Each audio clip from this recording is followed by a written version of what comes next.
Black hat special edition pro plus গ্যাজেটের আজকের ভিডিওতে আমরা মূলত আইআর রিমোট পেনিট্রেশন টেস্টিং সম্পর্কে জানবো যে হ্যাকাররা কিভাবে চাইলে কোনো আইআর রিমোটকে ক্লোন বা হ্যাক করতে পারে এবং সেটা পরবর্তীতে কিভাবে ব্যবহার করে থাকে সম্পূর্ণ প্রসেসটাই দেখাবো।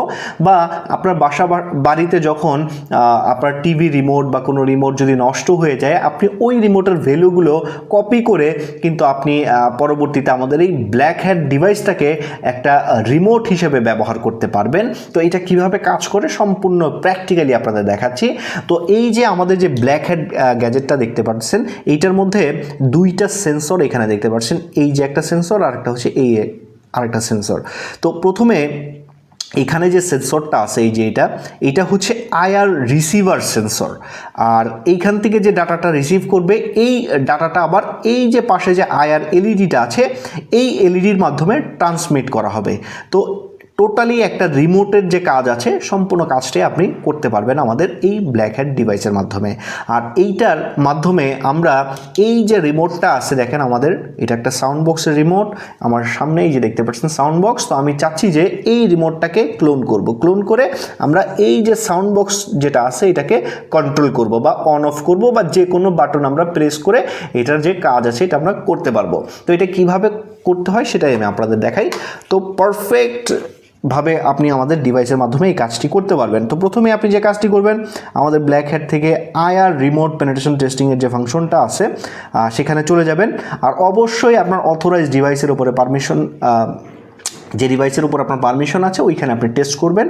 তো এখন আমরা এই আইআর রিমোট হ্যাকিংয়ের যে ফাংশনটা আছে এখানে যখন যাব, আমরা এখানে অনেকগুলো ফাংশন দেখতে পারবো। তো প্রথমে আমাদের যে কাজটি করতে হবে, আমাদের ক্যাপচার মোডে আমাদের ডিভাইসটাকে রান করতে হবে। তো এই যে আমি যে স্টার্ট ক্যাপচার আইআর সিগন্যাল, এখানে যদি আমি ক্লিক করি আমাদের ডিভাইসটা ক্যাপচার মোডে চলে যাবে।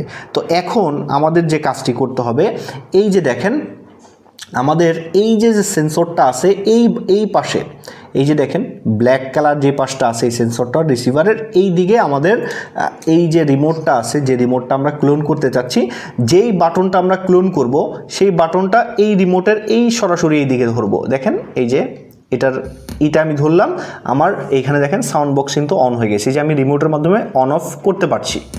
দেখেন এই ভ্যালুটাই কিন্তু এখন আমাদের এই ডিভাইসটা ক্যাপচার করে ফেলছে। তো ক্যাপচার করে ফেললে এখন যদি আমরা এটাকে রিফ্রেশ করি, আমরা আগে সাউন্ড বক্সটা যে বন্ধ করে দিই, এই যে দেখেন লাইভ বন্ধ করে দিলাম রিমোট দিয়ে, রিমোটটা এখানে রাখলাম। তো এখন আমরা এই যে রিফ্রেশ বাটনটা আছে এখানে যখন ক্লিক করব, আমরা এই যে আইআর যে সিগন্যালগুলো আছে এগুলো ক্যাপচার করতে পারবো। যেইটা আপনার একদম কাছের থেকে ক্যাপচার করা হবে সেটার প্রোটোকল এখানে আসবে। এই দেখেন যে প্রোটোকল যদি আসে তাহলে বুঝতে পারবেন এটা অরিজিনাল সিগন্যাল, আর বাকিগুলো হচ্ছে নয়েজ। তো এখন আমরা এই যে অরিজিনাল যে সিগন্যালটা আছে এটা কপি করব। এই যে সিগন্যালটা কপি করলাম, কপি করে আমরা এই যে এখানে বসে সরাসরি এই যে দেখেন এইখানে দিয়ে কিন্তু আমরা আইআর সেন্ড আইআরে ক্লিক করলে এই যে ভ্যালুটা আছে এই ভ্যালুটা কিন্তু আমার এই যে বাটনটা আছে রিমোটের, এই রিমোটের বাটনের ভ্যালু। তো এই রিমোটের যে পাওয়ার অন অফের যে সুইচটা আছে এটা কিন্তু আমরা ক্লোন করে ফেলছি, ক্যাপচার করে ফেলছি অলরেডি।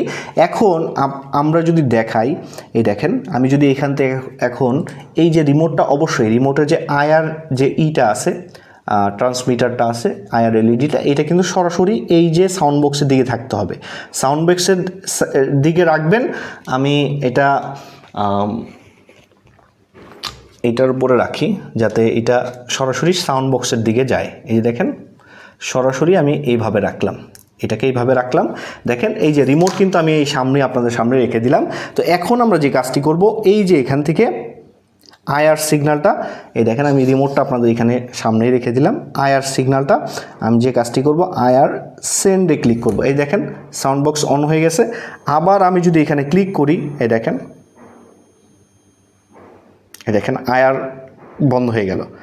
আবার যদি এটা প্রেস করি, দেখেন আবার স্টার্ট হয়ে গেল। আবার যদি করি এটা বন্ধ হয়ে গেল। এই যে দেখেন এটার মাধ্যমে মূলত এখন আমরা আইআর সিগন্যালগুলোকে ক্যাপচার করে ওই সিগন্যালগুলোকে ক্লোন করে সেন্ড করতে পারতেছি। তো এখন আমরা যদি চাই যে এই যে বাটনটা আমরা এই যে ভ্যালুটা আমরা পাইলাম এটাকে কপি করে আমরা যে কাজটি করব পরবর্তীতে আমরা ব্যবহার করব, সেক্ষেত্রে আমরা এই যে দিলাম, আমি এখানে যেই বাটনের আপনি সেভ করতে চাচ্ছেন ওই বাটনের নামটা দিতে পারেন। আমি এখানে দিলাম PO পাওয়ার অফ বাটন দিয়ে এখানে আমি যে কোডটা আছে সেই কোডটা এখানে দিয়ে দিলাম। এই যে দেখেন এই যে পাওয়ার অফের যে কোডটা আছে এটা দিয়ে আমি যখন সেভ করে দিব তখন আমার এই যে দেখেন এই বাটনটা ক্রিয়েট হয়ে গেছে। এটা কিন্তু পার্মানেন্ট ক্রিয়েট হয়ে গেছে। আপনি যতক্ষণ পর্যন্ত এই বাটন ক্লিয়ার না করবেন, ডিভাইস বন্ধ করে অফ করলেও আপনার এই যে পাওয়ার যে বাটনটা আছে এটা কিন্তু সেভ থাকবে। তো এখন এই যে দেখেন সরাসরি আপনারা আমি দেখাই, আমার সাউন্ড বক্সটা কিন্তু এখন অন আছে। আমি জাস্ট এটার মধ্যে ক্লিক করলাম, দেখেন সাউন্ড বক্সটা বন্ধ হয়ে গেছে।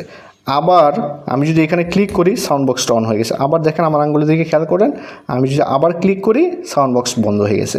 তো এভাবে আপনারা চাইলে আমাদের এই ব্ল্যাক হ্যাট ডিভাইসের মাধ্যমে কিন্তু এই আইআর সিগন্যালগুলোকে ক্যাপচার, ক্লোন, ট্রান্সমিট সব কিন্তু একসাথে করতে পারবেন।